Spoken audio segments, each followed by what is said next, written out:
In today's video I'm going to show you how to fix the paper jam in your Epson WorkForce 4830 printer. If you go to the main screen, you will see the power light is flashing. It says paper jam and it also displays how to fix the paper jam.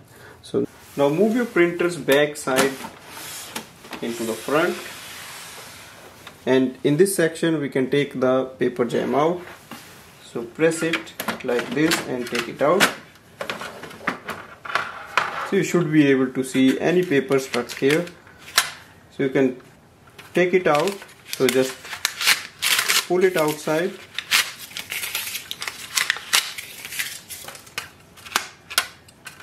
And if you see the paper is still stuck there, you can move to the other side to take it out.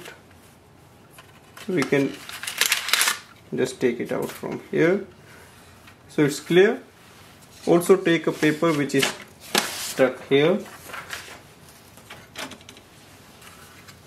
Press the lock, slide it in and release it.